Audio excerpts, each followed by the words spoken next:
Sir आपने इतना अच्छी उपलब्धियां पाई हैं अपने जीवन में, मतलब 400 फिल्म कर लिए आपने सभी भाषाओं में, और आमिर खान, शाहरुख खान, और उनके समय से जब वो स्टार नहीं होते थे उस टाइम से आप लगातार काम कर रहे हैं इंडस्ट्री में, और आपका ये जो पैशन है वो भी फॉलो कर रहे हैं आप। फिल्म लाइन तो इतनी बदनाम थी, नचनिया भांड गिरी का हो गया। पड़ोसी बोलते अरे कहाँ भेज दिया यार, चप्पलें घिस जाती हैं, हीरो बनने चले हैं, ये इस तरह की बातें ना बहुत होती है। ये मुंबई शहर सबको देता है, लेकिन आप में वो पेशेंस होना चाहिए, सब्र, मेहनत होनी चाहिए, और आप में अगर टैलेंट है पूरी शिद्दत के साथ आप लगे रहो, वो ऊपर वाला जरूर देता है। आप अभी राजपाल जी के साथ शूट कर रहे हैं और आप कंटिन्यू काम कर रहे हैं सर। सर आप जब वेलकम शूट कर रहे थे उस दिन जब आपने वो टेक दिया होगा, आप इम्प्रोवाइज करते हैं सर? अरे डायरेक्टर मैं तो इतना इम्प्रोवाइज करता हूँ। अब बिलीव करो, शूटिंग शुरू हुई, अब इधर नाना पाटेकर बैठे हुए हैं, अक्षय कुमार उनका सीन चल रहा है, और मैं करेक्टर लेकर के अपना, क्योंकि एक टांग नकली है तो स्क्रैच लेकर के मैं यहाँ खड़ा हूँ, कभी वहाँ खड़ा हूँ। तो मैंने कहा यार ये क्या हो रहा है यार, बाकी सब साथी लोगों का कुछ एक्टिंग हो रही है, कुछ ये हो रहा है, आना जाना हो रहा है, डायलॉग निकल रहे हैं, मेरा खड़ा ऐसे ही खड़ा हुआ मैं। और नाना बोलता है क्या करूं, बता बल्लू बता। जब मुझे गुस्सा आता है तो मैं क्या कर बता, फिर आप बोलते हैं ये लाइन कि मेरी एक टांग नकली है, मैं हॉकी का बहुत बड़ा खिलाड़ी था। एक दिन मेरे मुंह से उदय भाई के लिए कुछ गलत निकल गया, तो उदय भाई ने मेरी हॉकी स्टिक से मेरी टांग के 2 टुकड़े कर दिए। सर आपको पता कब चला कि आप नेशनल मीम का फेस बन गए हैं? मतलब आपने इतना कुछ देख चुका है इंडस्ट्री में, 400 फिल्म कर चुके हैं। कल का आने वाला एक्टर जो सोच रहा है कि मुझे मुंबई जाना है, तो उसको किस बात का ध्यान रखना है और आप क्या सजेशन देंगे एज एन एक्टर?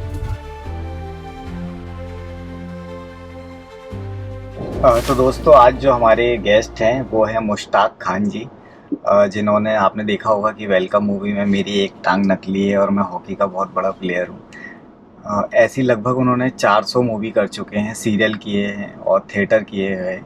वो मध्य प्रदेश से हैं, मेरे पड़ोसी ज़िले से, तो मुझे बहुत खुशी है उनके साथ पॉडकास्ट करने की। चलिए स्वागत करते हैं उनका।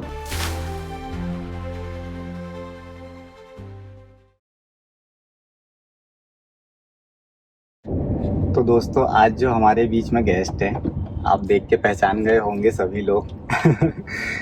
वेलकम मूवी में जिनकी एक टांग नकली थी और वो बात भी नकली थी। सर आप फुटबॉल के बहुत अच्छे प्लेयर थे और आप मेरे गांव चौरई आए थे जब, तो आपको पता था कि आगे जाके मैं हॉकी का इतना बड़ा प्लेयर बनूंगा?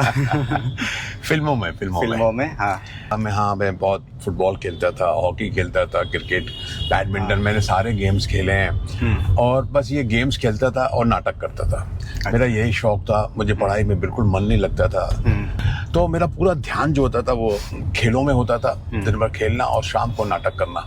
और नाटक करने के लिए जैसे कि मैं खुद ही लिखता था, खुद उसमें एक्ट करता था, सबको इकट्ठा करता था। हमारे साथ प्रॉब्लम क्या था कि हमको लड़कियां नहीं मिलती थी। मतलब किसी अब बिना लड़की के कोई कहानी नहीं होती ना खत्म, है ना? तो आप बॉयज स्कूल से ही थे ना?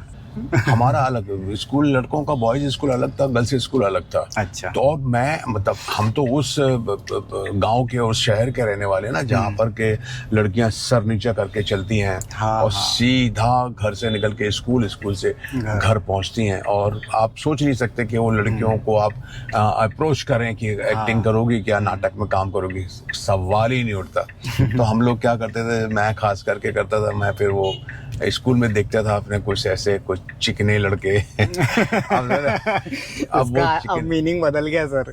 हाँ, मतलब जो भी, मतलब बहुत से लड़के होते हैं ना जो मतलब एक कम उम्र के लड़के, या फिर उनको देख करके मतलब जो है ना ऐसा लगे लड़की बना सकते हैं इनको। अब उनको कैसे कहें कि यार तुमको लड़की बनाना है और तुमको एक हीरोइन का रोल करना है, या माँ का रोल करना है, या भाभी का रोल करना है, या बहन का रोल करना है। तो उसके लिए हमको बहुत जद्दोजहद, बहुत स्ट्रगल करनी पड़ती थी। फिर मैं उनके पास जाता था, देखो ये नाटक है, ऐसा है वैसा है, यार हमको लड़कियों का प्रॉब्लम है हमारे इसमें, तुम थोड़ा सा मेकअप कर लेंगे तो तुम अच्छे तो करोगी क्या, ये सब बोल। देखो लड़के, हम उस वक्त रामलीला आती थी, तो रामलीला में भी लड़के सीता का रोल करते थे। इस तरह का हम उनको पटा करके फिर उसके लिए हमको फिजिकली नहीं, मतलब हर तरह से, मतलब खर्च भी करना पड़ता था। मतलब उनको कुछ मीठा खिलाना, चॉकलेट खिलाना, अच्छा पटाना पड़ता था, मतलब जैसा एक लड़की को पटाना पड़ता है वैसे एक लड़के को लड़की बनने के लिए बड़ी पटाना मुश्किल पड़ता से मतलब कुछ ऐसे 8-10 लड़कों में से कोई एक लड़का तैयार होता था तो उसको लेकर के फिर हम लोग बनाते थे। तो सर आज के समय में भी इस फील्ड में आने के लिए बहुत सोचना पड़ता है एक लड़के को। आप 1975 में मुंबई आ चुके थे। कितना बड़ा स्ट्रगल रहा होगा आपके लिए वो? मेरे लिए तो बहुत भयंकर स्ट्रगल था वो। और जब मैं बॉम्बे वो टाइम पे 1975 में मतलब आपको ये समझ लीजिए कि मुंबई आना एक मेरे जैसे जो छोटा सा गांव था समझे ना, वहां से मुंबई आकर के अपनी जगह बनाना वेरी डिफिकल्ट। मतलब घर वाले तो मैं सोचता हूँ कि 2024 में भी अब घर पे अगर कोई लड़का बोले कि मुझे मुंबई एज एन एक्टर बनने जाना है, इस फील्ड में जाना है, तो घर वाले उतना सपोर्ट नहीं करते जितने और फील्ड के लिए कर लेते। यस नहीं, इस फील्ड के लिए तो कोई तैयार होता ही नहीं है भाई। वो तो मुझे क्या मेरी किस्मत में था और मुझे ऐसा मौका मिला क्योंकि मैं जिस वक्त की बात कर रहा हूँ मैं कॉलेज में था। हमारे यहाँ बहुत बड़ा कांड हो गया पुलिस का और स्टूडेंट का, क्योंकि हमारे कॉलेज का एक लड़का जो है ना उसके पुलिस कस्टडी में उसकी डेथ हो गई। अरे उसको लेकर के ना बहुत हंगामा हुआ। तो फिर लड़कों ने जो है ना पूरा पथराव किया, कॉलेज को ना पुलिस स्टेशन को जला डाला, समझे ना, पूरा अपना शासन मलबा जैसा। हाँ बहुत अगर आप देखेंगे ना ऐतिहासिक मतलब वो कांड हो गया था बालाघाट जिले में। बालाघाट में पढ़ता था मैं। तो वहां पर मतलब इतना आप देखेंगे ना तो आपको पता चलेगा 2 इंस्पेक्टर जल के मर गए थे।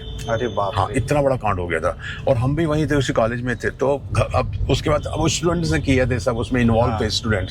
तो हम भी मतलब वहाँ पे 2 पैनल हुआ करते थे, फ्रेंड्स पैनल और प्रिंस पैनल। अच्छा। तो हम प्रिंस पैनल से मतलब कनेक्शन में थे। अच्छा। तो अब वो हर लड़का वहां से ये कांड होने के बाद भाग रहा था क्योंकि पुलिस सबको पकड़ रही थी। अच्छा। समझे। तो हम भी अपना घर पहुंच गए थे और बाल मुंडवा लिया था और ये सब कि किसी तरह अरे बाप रे मतलब पहचान में ना आए। तो ये सारी चीज उसकी वजह से हम और फिर एक इश्तेहार आया था एक्टिंग क्लास का एकेडमी का फिल्म अखबार में वो हमने भर दिया था ऐसे ही। अच्छा। तो उन्हीं दिनों फिर वो हमको उसका इंटरव्यू का कॉल आ गया।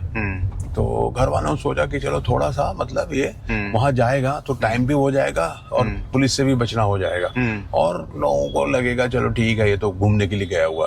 तो घर वालों ने मेरे खास करके भाई ने मेरे को कहा कि जाने दो। अच्छा। तो हम वो इंटरव्यू के लिए बॉम्बे आ गए थे 1975 में। अच्छा। तो घर वालों को लगा माँ बाप को हमारे कि ये जो है थोड़ा सा 1-2 महीने इसको बाहर रहने दो, तब तक मामला भी यहाँ का ठंडा हो जाएगा फिर आ जाएगा। तो आप इन्वॉल्व नहीं थे ना उसमें? No I was not involve. मतलब मैंने तो पत्थर भी नहीं मारा उठा करके।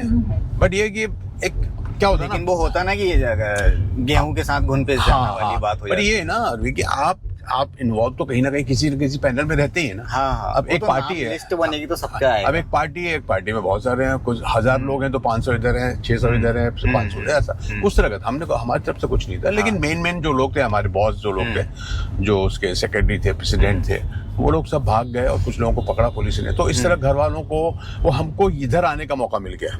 अच्छा। वो देखो ना जर्नी जब लिखी डेस्टिनी लिखी होती है लाइफ में कि शायद नॉर्मल एज एन एक्टर आप घर पे बोलते तो नहीं होता, बट वो कांड होने से कहां से कहां तार जुड़ गए।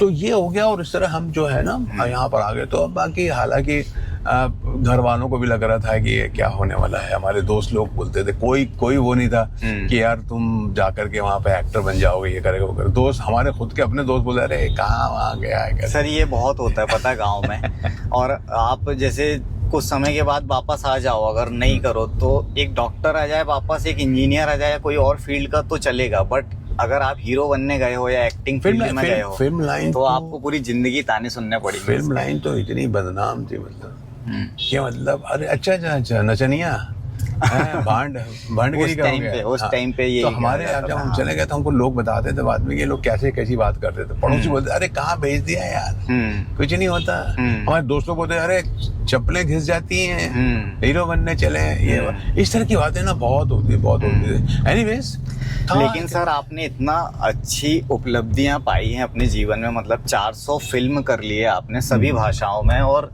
आमिर खान, शाहरुख खान, और उनके समय से जब वो स्टार नहीं होते थे उस टाइम से आप लगातार काम कर रहे हैं इंडस्ट्री में और आप इवेंट भी कर लेते हैं। कैसे अपने आप को इतना मैनेज कर लिया कि परिवार भी चल रहा है और आपका ये जो पैशन है वो भी फॉलो कर रहे हैं आप? देखो भाई, ये तो मैं तो सबसे पहले तो मैं अपने अल्लाह को बहुत मानता हूँ, ऊपर वाले को, ऑलमाइटी को, उसका शुक्र अदा करता हूँ ऑलवेज कि यहाँ पर, लेकिन जैसे कि आपने कहा भी, ये जो नगरी है, माया नगरी, खास करके बॉम्बे जो है, ये मुंबई शहर सबको देता है, लेकिन आप में वो पेशेंस होना चाहिए, सब्र, मेहनत होनी चाहिए, और आप में अगर टैलेंट है तो आप लगे रहो, ईमानदारी से, डेडिकेशन होना चाहिए, ईमानदारी के साथ, पूरी शिद्दत के साथ आप लगे रहो, वो ऊपर वाला जरूर देता है, समझे ना। फिर मैंने यहाँ पे एकेडमी ज्वाइन की, घर वालों ने भी थोड़ा पैसे, 1 साल तक पैसा भेजा, उसके बाद उन्होंने हाथ खड़ा कर दिया, बोले बस हो गया, आ जाओ वापस।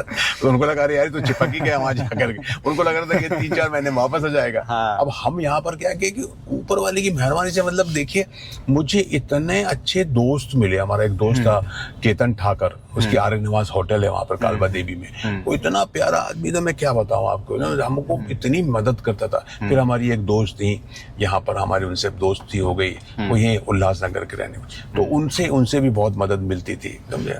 तो इस तरह हम देख, हमारे एक दोस्त थे वहाँ के, सुरेश जरकर, जो कि वहाँ के मतलब बैंक के थे, वो उनकी डेथ हो गई है अभी, वो बहुत हमारे मतलब शुभचिंतक थे, बहुत गाइड किया करते थे। उन्होंने हमको कहा कि यार तुम एक काम करो, अभी तुम वहाँ चले गए, तुम इप्टा ज्वाइन कर लो।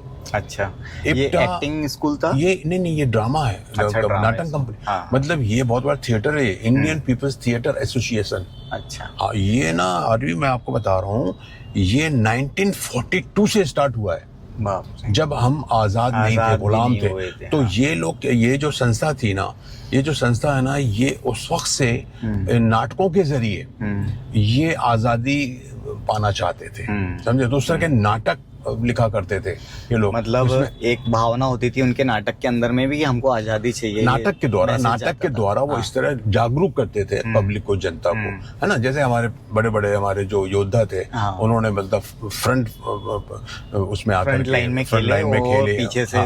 और ये एक संस्था थी जो 1942 में स्टार्ट हुई, और ये लोग ना इसके जरिए, थिएटर के जरिए लोगों को जागरूक करते थे कि हमें किस तरह से आजादी के लिए हमको लड़ना चाहिए अंग्रेजों के खिलाफ। तो वो शुरू हुई। अभी इसके जो फाउंडर मेंबर्स थे, A.K. हंगल, अच्छा, बलराज साहनी, अरे वाह, कैफी आजमी, मतलब ये ऐसे बड़े बड़े MS सत्यू, है ना। तो ये मनमोहन कृष्ण, जो ना, तो बड़े बड़े लोग थे इसमें, इस थिएटर में। इन लोगों ने मतलब जो है ना थिएटर स्टार्ट किया। तो हमारे वो तो ये लोग जानते थे, हमारे वो जरगर साहब ने बोला कि तुम थिएटर ज्वाइन कर लो, तो हमने थिएटर ज्वाइन कर लिया। अच्छा, मैंने थिएटर ज्वाइन कर लिया 1977 में यहाँ पे। उसके बाद मैं थिएटर से जुड़ गया। सर, एक कहावत अभी भी बोली जाती है कि एक्टर की जिंदगी रोज कुआं खोदो रोज पानी पियो। तो ये उस समय भी सेम सिचुएशन थी कि लोगों को कॉन्टेक्ट से काम मिल जाता था? नहीं, उस वक्त तो बहुत मुश्किल था फिल्मों में काम मिलना। और एक्चुअली क्या होता है, स्ट्रगल वो नहीं था कि मतलब आपको फिल्मों में काम मिल रहा है, नहीं मिल रहा है। स्ट्रगल था हैंड टू माउथ का। अच्छा, स्ट्रगल था एकोमोडेशन का, कि आपको एकोमोडेशन नहीं है आपके पास, रहने के लिए जगह नहीं है आपके पास। आप गेस्ट हाउस में रह रहे हैं, हम तो ऐसी जगह रहे हैं, एक कमरा है 10 बाई 10 का, वहां पे उसने जो है ओनर ने 8-10 खाटें बिछा दी हैं, और हर खाट के नीचे हमारा अपना सामान होता था। वो खाटी आपका पूरा होता था। अब वो टाइम पे उसके किराए होते थे 60 रुपए, 75 रुपए। अच्छा, ज्यादा थोड़ा बड़ा हो गया, अच्छा हो गया तो 100 रुपए, 125 रुपए। अच्छा, और एज एन एक्टर काम पर डे कितना रुपए मिलता था सर? अरे बाप रे, उस टाइम पे वहाँ तो पैसे का सवाल ही नहीं था, मैं आपको बताऊं। अच्छा, जब स्ट्रगल करते एक प्रोडक्शन वाले को थोड़ी सी दया आ गई। तो उसने कहा ठीक है तुम आ जाओ, हम लोगों की शूटिंग चालू है, जिसमें संजीव कुमार थे, शशि कपूर थे, स्मिता पाटिल थी। तो बोले वहाँ आ जाओ, क्या रूपतारा स्टूडियो में, वहाँ पे आ जाओ, देखते हैं कुछ। हम लोग बहुत खुश हो गए, हमको लगा यार क्या बात है। तो हम लोग 2-3 लोग थे, चले गए वहाँ पर रूपतारा स्टूडियो में। तो वहाँ पता चला कि एक गाना पिक्चराइज हो रहा है, दारू का अड्डा है, और वहाँ पर संजीव कुमार और संजीव कुमार को देखते रह गए, अरे यार संजीव कुमार। तो एक गाना था जिसमें हम लोग सब शराब पी रहे हैं, झूम रहे हैं, उतना ही था। उस फिल्म में आप बिलीव करोगे हमको कितना पैसा मिला होगा एक दिन का? होगा 100 रुपए के आसपास। सर 35 रुपए मिले थे। अरे हकीकत बता रहा हूँ मैं आपको, ओनली 35 रुपए मिले। या तो वो मेरा पहला काम था, पहला कैमरा फेस था। अच्छा, समझे ना। तो इस तरह से काम शुरू हुआ था। थिएटर ने मुझे बहुत कुछ दिया है, फ्रैंकली स्पीकिंग। अच्छा, हाँ, मुझे ऊपर वाले ने साथ दिया। पृथ्वी थिएटर में काम पृथ्वी थिएटर में हमने बहुत नाटक किए ना। पृथ्वी थिएटर, तेजपाल थिएटर जो वहाँ पर है, ग्रैंड रोड में है, भाईदास में जो है थिएटर है, वो है वहाँ। अच्छा। तो हमने अब जब हमने शुरू कर दिया नाटक, तो नाटकों में बहुत अच्छे अच्छे रोल्स मिलने लगे। ऐसे ही हम एक नाटक कर रहे थे, तो इस्माइल श्रॉफ आए थे, उन्होंने फिर एक छोटा सा रोल दिया हमको, थोड़ी सी बेवफाई में राजेश खन्ना के साथ काम मिला। मेरे को सबसे बड़ा जो ब्रेक मिला, और जो मेरे लिए सबसे बड़ा जो ऑक्सीजन था मेरे लिए, जो मेरे लिए खुशी का मतलब, आप कह सकते हो कि मेरे ऊपर वाले ने जो मेरे लिए सबसे पहचान दे दी आपको एक एज एन एक्टर। वो एक प्ले था, उसका नाम था लोक कथा। लोक कथा प्ले था। वैसे तो मैंने बहुत सारे नाटक किए इप्टा में, लेकिन लोक कथा प्ले जो था ना, वो उसमें मेरा रोल बहुत अच्छा बन गया था। अच्छा। एक दारोगा का रोल था, गांव का, क्योंकि पूरी कहानी गांव की है वो। तो हमें तो पता नहीं, लेकिन एक दिन जब हम लोग नाटक किया, शो किया, उसके बाद हम लोग दूसरे दिन मिलते थे, और उसके बाद प्ले के बारे में बात होती थी, कल का प्ले कैसा हुआ, कल का शो कैसा हुआ। हम जब मीटिंग कर रहे थे, तो डायरेक्टर ने हमको एक बात बोली। हमारे जो डायरेक्टर थे मिस्टर रमेश तलवार। अच्छा। रमेश तलवार भी एक बहुत बड़े डायरेक्टर थे, बहुत बड़ी बड़ी फिल्में बनाई। दूसरा आदमी है ना, जमाना, दुनिया, साहिबा, इस तरह के। तो वो डायरेक्टर, वो उन्होंने डायरेक्ट किया था हमारा प्ले लोक कथा। तो उन्होंने जब मीटिंग में मुझे बोला, अरे भाई मुश्ताक, आपको मालूम ही नहीं। मैंने कहा क्या हुआ सर? अरे भाई वो कल आप वो प्ले देखने आए थे, सलीम खान। अच्छा। है ना, सलीम खान जी सलमान जी के फादर और सलीम जावेद वाले जो राइटर जो थे। तो बोले वो प्ले देखने आए थे यार, उनको ना आपका रोल बहुत अच्छा लगा। अच्छा। और मुझे कहा कि यार वो लड़का कौन था जो दारोगा का रोल कर रहा है?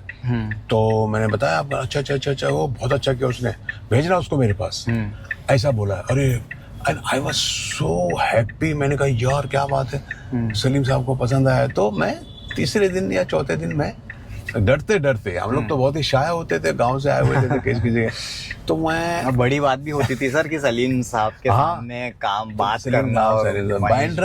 बैंड्रा में रहते थे, अभी भी वो वहीं पे रहते हैं, वो गैलेक्सी में बैंड स्टैंड में। तो मैं चला गया एक दिन डरते, तो नॉक किया, तो सर्वेंट ने दरवाजा खोला। मैंने कहा मुश्ताक खान नाम है मेरा। तो अंदर थे, बैठे हुए थे, सुन लिया उन्होंने, आइए जनाब, आइए। अच्छा।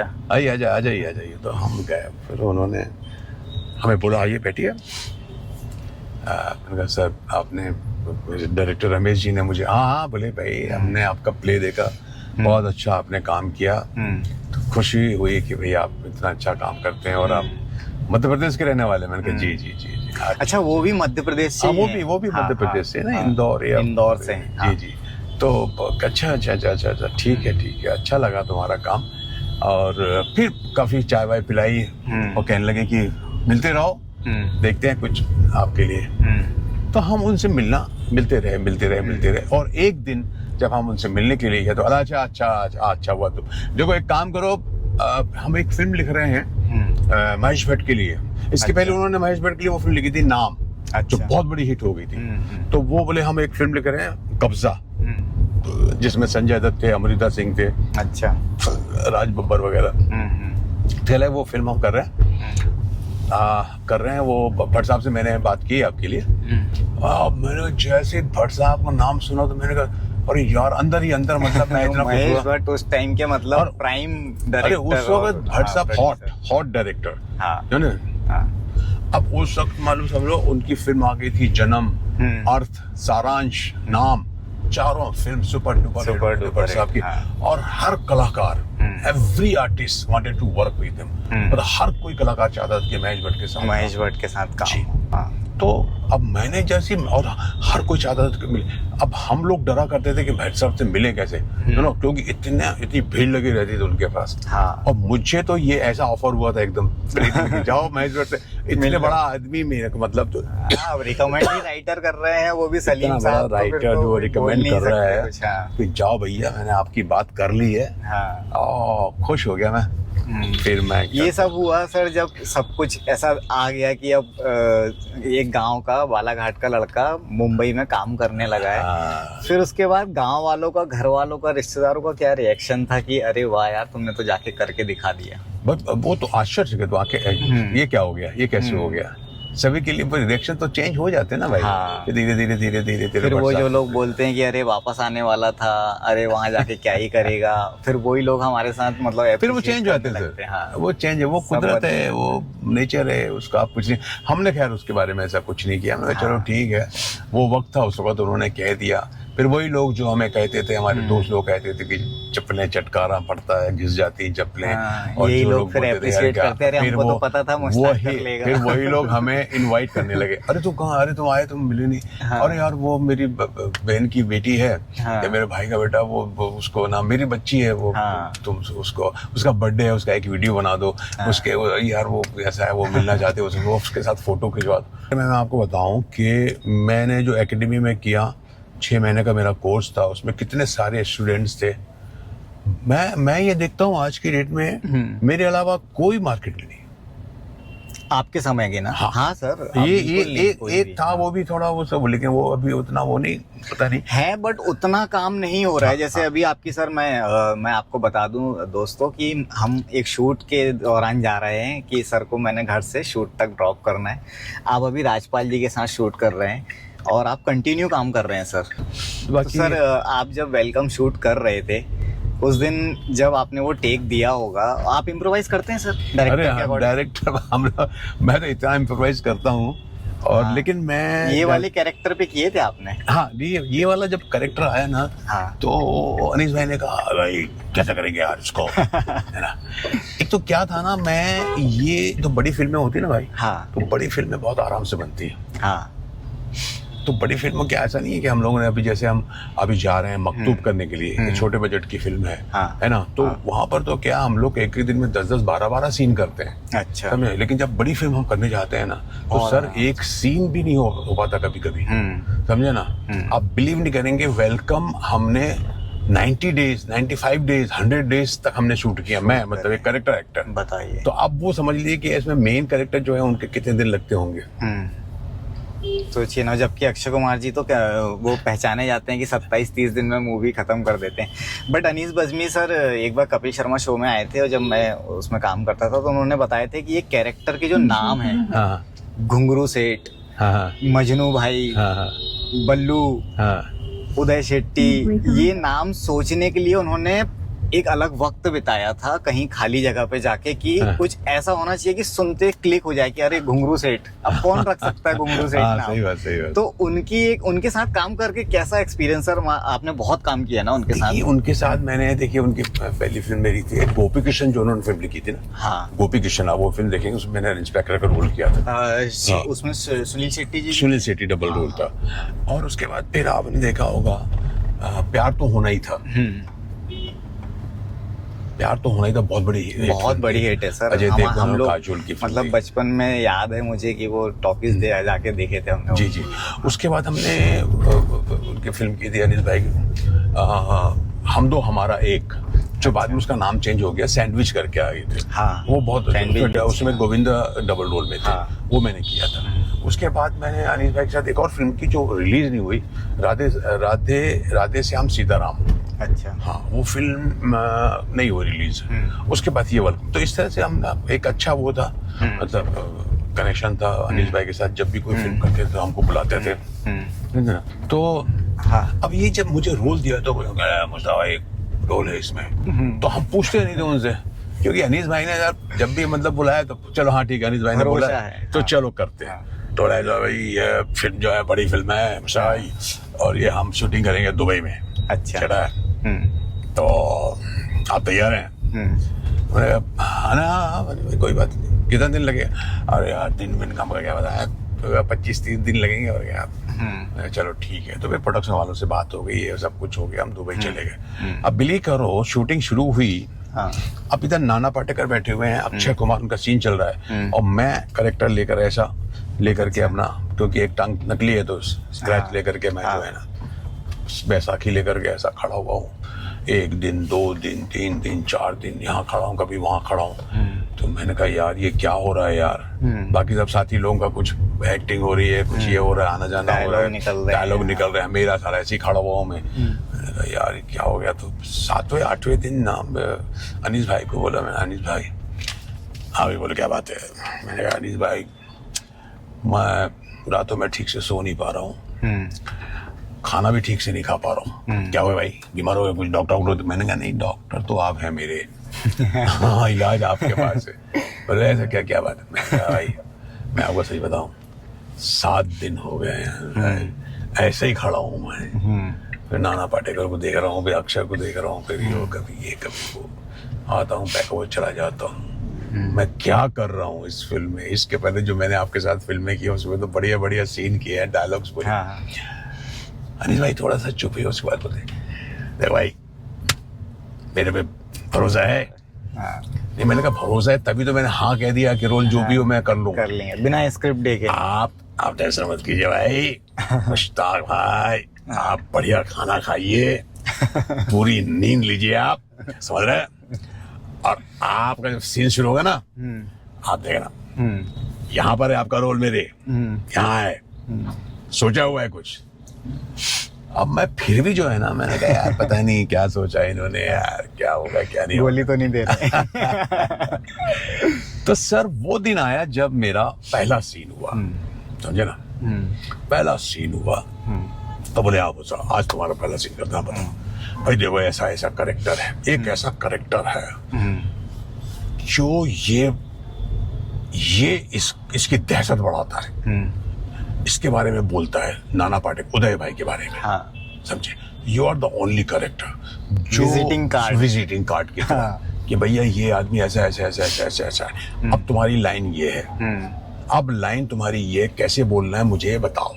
और नाना बोलता है क्या करूं मैं इसका, मजनू का, इसने ये कर दिया वो कर दिया, प्यार करता मुझे, बता बल्लू बता, जब मुझे गुस्सा आता है तो मैं क्या कर बता।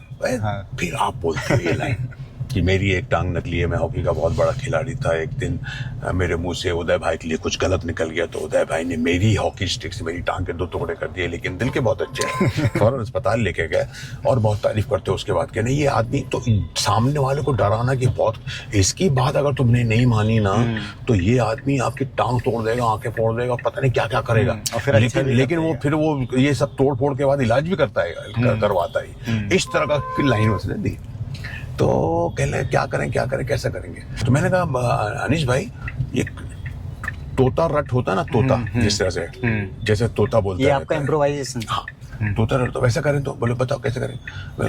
बिल्कुल बिना एक्सप्रेशंस के, बिना किसी मॉड्यूलेशन के ये आदमी तो मेरी एक टांग नकली, मैं हॉकी का बहुत बड़ा खिलाड़ी था, एक दिन मेरे उदय भाई के लिए मेरे मुंह से गलत निकल गया तो उदय भाई ने मेरी हॉकी छोड़ दिया, लेकिन दिल के बहुत अच्छे हैं और हम अस्पताल लेके नई टांग लगवाई, ऑपरेशन करवाया, घर तक छोड़ने आए, बीवी के लिए, सारी बच्चों के लिए, ऐसा बोला। और यहाँ गुड इसको ऐसा कर नहीं सकते। तो वो आप देखेंगे जहाँ पर भी, तो ऐसे कई जगह ऐसी चीजें आती हैं सर। लेकिन ये भी सोच देखो आप कहाँ, मतलब अनीश सर की और आप लोगों की भी, कि एक डॉन को अपना विजिटिंग कार्ड रखा हुआ है तो और फिर वो भी नकली है। हाँ, सर आखिरी पिक्चर के एंड में आप दौड़ रहे हो और फिर बाद में वो रिवील होता है कि यार ये तो, फिर वो अक्षय पूछता है भी ना, अरे तुम्हें तो टांग नकली थी तुम। अरे कहाँ की टांग नकली थी यार, डराने के लिए विजिटिंग कार्ड बनाया हुआ, करना पड़ता है इतना बड़ा डॉन। हाँ, तो क्या हो गया, वो कैरेक्टर लोगों को बहुत पसंद आया, समझे? तो हमने जब ये शूट हुई ना तो सब लोगों ने अप्रिशिएट किया, सब लोग अरे यार बढ़िया बढ़िया बढ़िया बढ़िया। मेरा जो दोस्त था स्वतंत्र भारत, वो साथ में था मेरे, उसने बोला मुश्ताक भाई ये कैरेक्टर जो है ना आपका जो निकल जाएगा, लोग बहुत पसंद करेंगे। मैंने कहा यार होप सो।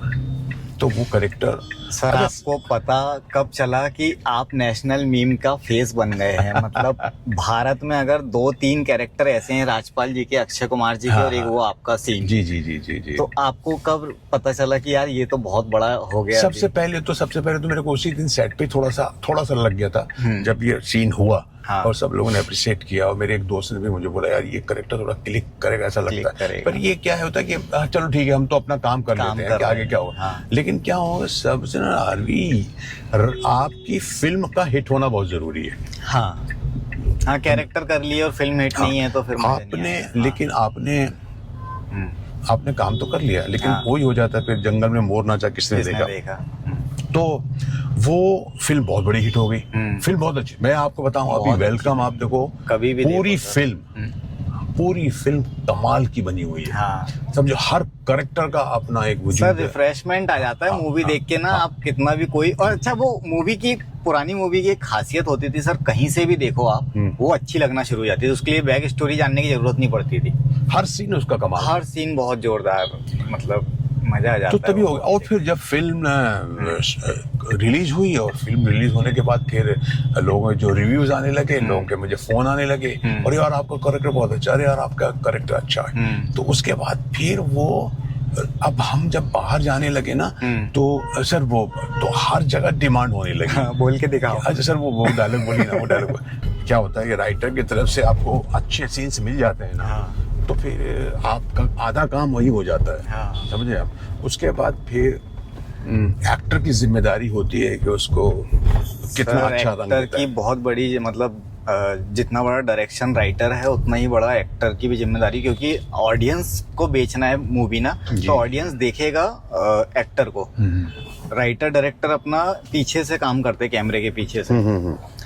आप सर इतने बड़े बड़े कैरेक्टर निकालते हैं, मैंने देखा आपका जापान रिटर्न वाला कैरेक्टर। हाँ। तो ये कैरेक्टर आप ऑब्जर्व करते हैं या फिर उसके लिए कुछ स्पेशल आपका वर्कशॉप चलता है? नहीं, वो तो आपका खुद का अपना होमवर्क होता है। देखिए किसी भी एक्टर का अगर कोई रोल मिलता है, जैसे ये आपने जापान वाली बात बताई, महेश भट्ट की जो फिल्म थी हमें राही प्यार के, आमिर खान, जूही चावला, बहुत फनी मोमेंट, तो वो भी एक कमाल की फिल्म है। आपको बहुत बताऊं, जबरदस्त, इतनी साफ सुथरी फिल्म है। मेरी लाइफ की ये 2 फिल्में जो है ना, हमें राही प्यार के और वेलकम, ये मतलब एक अलग ही तरह की फिल्म है वो। अब वो रोल भी ऐसे ही हुआ था। जब बोले ये देखो भट्ट साहब ने मुझे बोले, ये देखो भैया एक बहुत अच्छा रोल हमारे दिमाग में आया हुआ है और हम चाहते हैं कि आप कर लें।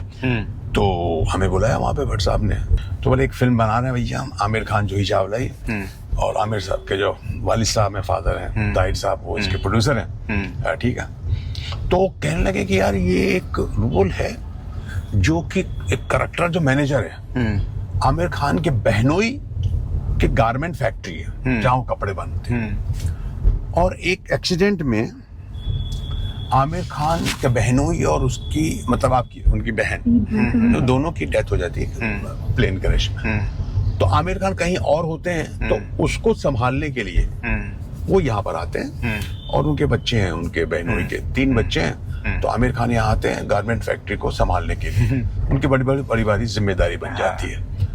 अब उसमें एक मैनेजर है, वो मैनेजर जो है वो 4 साल ट्रेनिंग लिया हुआ उसने जापान में। अब वो उसको कैरेक्टर क्या करें उसको, अब ये कैरेक्टर आपको दिया जा रहा है। तो हमने कहा यार इसको, अब कोई भी ऐसा कैरेक्टर मिलता है तो हम सबसे पहले देखते हैं कि यार कैरेक्टर का बैकग्राउंड क्या होना चाहिए, क्या वो एज एन एक्टर आपका ये एज एन एक्टर क्राफ्ट में काम। तो हमने ये पूछा सर ये आप क्या चाहते हैं कि किस स्टेट का होगा ये, उस स्टेट से मेरा मतलब है अगर ये बंगाली है, अगर ईस्ट बंगाल का है या गुजरात का है या नॉर्थ का है ना, या बिहार का है, यूपी का है, वो तो बोला बिहार का ले लेते हैं चलो। बोले कैसे बोलोगे?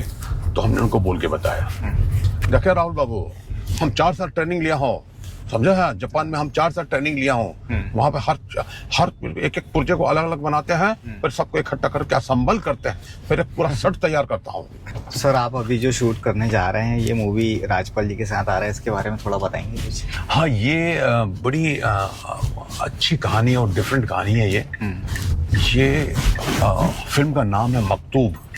जब सबसे पहले मुझे जब उसने पलाश मुच्छल ने जो मुझे बुलाया था, जो डायरेक्टर है, तो मैंने कहा यार मकतूब, तो बोले हाँ सर।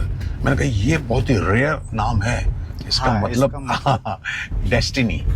अच्छा, हमारी अपनी जो ना गंतव्य स्थान जिसको बोलते हैं, डेस्टिनेशन है ना, तो वो है। और हर एक की अपनी जिंदगी होती है, और ऐसी भी जिंदगियां होती हैं जिस पर हम ज्यादा गौर नहीं करते हैं। परिवार में सर आपके 2 बच्चे हैं? मेरे परिवार में एक मेरा बेटा है मोहसिन, वो अब डायरेक्टर बन गया? वो डायरेक्टर बन गया, उसने भी 2 फिल्में भी रिलीज कर चुका है वो। अच्छा। बहुत सारे एल्बम सॉन्ग ये सब भी बना चुका है वो। सर आपके परिवार में कोई बोलता है कि मुझे भी एक्टिंग करना है, तो आप क्या सजेस्ट करते हो उसको? नहीं, मैं तो सबको बोलता हूँ वही, मैंने कहा नहीं अगर है तो आओ। देखो ये जो है ना, ये कैमरा जो है ये किसी को माफ नहीं करता, सीधी बात है, समझे ना, आईना है सर। आप कुछ भी कर लो। सर आपको मैं बताऊं, वेलकम फर्स्ट आई थी, और वो लुक और आज का लुक आपका सेम है सर। कैसे मेंटेन करे आपने, मतलब इतना मेंटेन करके रखे हैं अपने आप को, योगा और ये सब चीजों से पता नहीं। मैं पूरी कोशिश करता हूँ शूटिंग के अलावा जहाँ भी होता है ना, मैं पूरी कोशिश करता हूँ कि भैया तरीके से रहूं और डिसिप्लिन में रहूं। मतलब टाइम पे खाना खा लूं और सो जाऊं, और मैं सुबह 5:30-6 बजे उठ जाता हूँ, समझा। तो अपना नमाज पढ़ के उसके बाद मुंबई आने के बाद ना एक टाइम ऐसा आ जाता है कि आप कुछ गलत संगति में भी फंस जाते हो, नशे में, और ये सब एक बहुत बड़ा मिथ चल रहा है इंडिया में कि इंडस्ट्री में नशे होते हैं, गलत काम होता है। बहुत अच्छी बात बोली आपने। उन सब से मैं बहुत दूर हूँ, फ्रैंकली स्पीकिंग। बहुत, मैं ये सब ड्रग्स में और उसमें नहीं पड़ा, और मैं लेट नाइट में भी उससे भी बच गया हूँ। आज की डे मैं वही देखता हूँ सर, आपने मतलब इंडस्ट्री के आप बहुत बड़े नाम हो, और आपने लगभग सारे सुपर स्टार्स से लेकर सुपर डायरेक्टर के साथ काम किया है। कभी पार्टीज वगैरह में, कभी ये ग्लैमर से, कभी आप प्रभावित नहीं हुए ना वो सब चीजों में? आप नहीं, उससे क्या होता है ना अभी, मतलब आपको नुकसान ही होता है। मतलब क्या होता है, देखिए आप अपने बदन से, अपने जिस्म से, शरीर से आप खिलवाड़ नहीं करना चाहिए आपको। मैं सिर्फ फिल्म लाइन की बात नहीं कर रहा हूँ, चाहे किसी भी फील्ड में हो आप, किसी भी फील्ड में हो, आप जब तक डिसिप्लिन में है, आपकी लाइफ जो है ना डिसिप्लिन होनी चाहिए। आपने इतना कुछ देख चुका है इंडस्ट्री में, 400 फिल्म कर चुके हैं, सब कुछ मतलब बहुत करीब से 40 साल देखा है। एक कल का आने वाला एक्टर जो सोच रहा है कि मुझे मुंबई जाना है, तो उसको किस बात का ध्यान रखना है, और आप क्या सजेशन देंगे एज एन एक्टर? एक ही बात मैं बोलूंगा, यू कैन जज योरसेल्फ। आप अपने आप को तोल सकते हैं कि आप क्या हैं। अगर आपको लगता है कि नहीं, जैसे कि मैं आपको अपने बारे में कह सकता हूँ कि मुझे पहले से मालूम था कि यार मैं एक्टिंग के अलावा मैं कुछ नहीं कर सकता, और मैं पूरी तैयारी से आ गया, तो वो कॉन्फिडेंस होना बहुत जरूरी है कि आप एक्टिंग करना चाहते हैं, फिल्म लाइन में आना चाहते हैं। वो सिर्फ एक्टिंग ही नहीं, उसमें राइटिंग है, उसमें डायरेक्शन है, फोटोग्राफी है, बहुत सारी चीजें हैं, समझे ना। आप अपने आप को कहाँ पाते हैं, समझे ना। आपको अपना पानी पता होना चाहिए, आपको अपना पता होना चाहिए। यू कैन जज yourself what you can do better, अपनी लाइफ को खत्म। और दूसरी बात, मैं सबसे पहली बात एक जरूर बोलूंगा, आने से पहले आप देखो कि आप एजुकेशन आपका क्या हो गया है। आपका एजुकेशन अच्छा होना चाहिए, आप पढ़े लिखे होना चाहिए। आप अगर पढ़े लिखे हैं, एजुकेटेड हैं, तो आप हर चीज को समझेंगे। सर आपको कभी ऐसा लगा था कि ये मैंने फील्ड गलत चॉइस कर ली, ये हानि होता तो आज मैं कहीं और कुछ कर रहा होता? नहीं, बिल्कुल नहीं, बल्कि उल्टा है इसके। हाँ, इसके उल्टा है कि अगर मैं यहाँ नहीं होता तो मैं क्या कर रहा होता। अच्छा। मतलब आज मैं ऊपर वाले की मेहरबानी, अल्लाह का शुक्र है कि यहाँ पर हूँ, और मैं आपके साथ गाड़ी में बैठ के इंटरव्यू दे रहा हूँ। नहीं सर, और बहुत खुशी हो रही है। हम पहुंच गए हैं। दोस्तों मैं बता दूं कि एक तो मैं मध्य प्रदेश से हूँ, सरवी मध्य प्रदेश से, मेरे जिले के पड़ोसी हैं, और ना आप बहुत बड़े बड़े इंटरव्यू कर लो, बहुत बड़े लोगों के साथ कर लो, बट जो अपनों के साथ जो मजा है ना, मतलब मैं इतना प्राउड फील कर रहा हूँ कि मैं एक बहुत बड़े सुपरस्टार 40 साल से जो इंडस्ट्री में काम कर रहे हैं और बहुत लोगों के साथ काम किया है, मैं आज आपके साथ ऐसा मौका, और खासकर सर पता है क्या, मुझे ऐसा लग रहा है कि मैं अपने कोई चाचा नहीं होते, मतलब मेरे गांव के लोगों के साथ आपके सामने में एक इस उपलब्धि को पा रहा हूँ, ये बहुत खुशी हो रही है। मुझे भी ना, जब कोई आता है ना यहाँ पर बॉम्बे में मिलता है और कहता है कि मैं एमपी का हूँ, मुझे बहुत खुशी होती है, फ्रैंकली स्पीकिंग। क्योंकि ना अब ये सिर्फ एक ऐसा स्टेट था, अभी तो खैर काफी लोग आ गए, पहले की बात कर रहा हूँ। एमपी से ज्यादा लोग नहीं मिलते थे, बहुत कम होते थे, रेयर कभी कोई ऐसा हो गया था। अदरवाइज सारी फील्ड में आने के पहले घर में ना एक बहुत बड़ा माहौल होता है कि आपको ये क्रॉस करना है, क्योंकि सर बहुत चीजें होती हैं जो नहीं पता है लोगों को, और वो बताना और समझाना और उसको कन्वेंस करना घर वालों को, खासकर हमारे एरिया से जहाँ हमारा बिजनेस इंपॉर्टेंट होता है, वहाँ पे बिजनेस फैमिली से होते हैं ज़्यादातर लोग। वो बड़ा टास्क था सर मेरे लिए भी और सबके लिए जो आने वाले होते हैं। बट आने के बाद जो सफलता मिली है आपको, और आपने बहुत अच्छा किया है, और आपकी परिवार भी आपके खुश हैं, बहुत आगे भी बना रहे सर आपका साथ, और हमको और भी अच्छे मीम देखने मिले। कल्ट हो गया सर आपका वो मीम तो ऐसा हो गया। देखिए अब वो एक इलेक्शन था विधानसभा का, ईस्ट बंगाल में, जहाँ पर कि ममता बनर्जी की टांग जो है ना वो जो लग गया था उनको ना, तो वो अस्पताल में थी। हाँ। तो उसका एक मीम बना था, मेरी एक टांग नकली। अच्छा। फिर आपने देखा होगा कि एक अपना कौन सा था वो, आई थिंक आईपीएल था या कौन सा टूर्नामेंट था क्रिकेट का, अच्छा। जहाँ पर ग्लेन मैक्सवेल ने कुछ बहुत रन बनाए थे कुछ, और उसने अपनी टीम को जिता लिया। लेकिन अपना आउट होने से पहले, आउट तो खैर हुआ ही नहीं था, वो पैर में लग गई, पैर में उसको चोट लग गई थी, और सबको ऐसा लग रहा था कि अब ये नहीं खेल पाएगा। लेकिन वो उसी चोटिल पैर से उसने बहुत रन मार दिए थे, सेंचुरी। तो उसका भी एक मीम बना था मेरे को लेकर के, मेरी एक टांग नकली, मैं क्रिकेट का बहुत बड़ा खिलाड़ी। बाद में फिर दौड़ रहा है। तो ऐसे बहुत सारे मीम्स मेरे बने। तो मैं तो बस यही कहना चाहूंगा और दर्शकों का शुक्रिया अदा करना चाहूंगा, और बहुत बहुत शुक्रिया अदा करना चाहूंगा तहे दिल से, क्योंकि मैं कभी कभी क्या होता है ना, उम्मीद से ज्यादा आपको जब शोहरत मिलती है और लोग प्यार करते हैं तो कभी कभी डर भी लगता है, यार ये बात सही है कि लेकिन मैं आपने बिल्कुल सही कहा कि इस फिल्म को लेकर, पर्टिकुलर इस डायलॉग को लेकर के मैंने कभी सोचा भी नहीं था कि इतना ज्यादा लोग इसको पसंद करेंगे। बहुत सारा धन्यवाद सर, आप आए। ये हैं हमारे साथ मुश्ताक खान जी, जिनका मैं बहुत समय से इंतजार कर रहा था। एक खुशी ये भी थी कि ये मध्य प्रदेश से हैं, तो इसलिए भी मैं इनके साथ मिलना चाहता था, क्योंकि आप अपने वाले एरिया में मिलो तो बहुत खुशी होती है। आपने इतना बिजी शेड्यूल में भी समय निकाला मेरे लिए, बहुत बड़ी बात है सर, और मैं जल्दी मिलते रहेंगे। थैंक यू वेरी मच यार, बहुत अच्छा लगा आपके साथ मिलकर के। सारे दर्शकों को मेरा आगे और अच्छे प्रोजेक्ट देखने मिलेंगे। जरूर जरूर जरूर जरूर। Thank you very much, all the best. जय हिंद, जय भारत। जय भारत।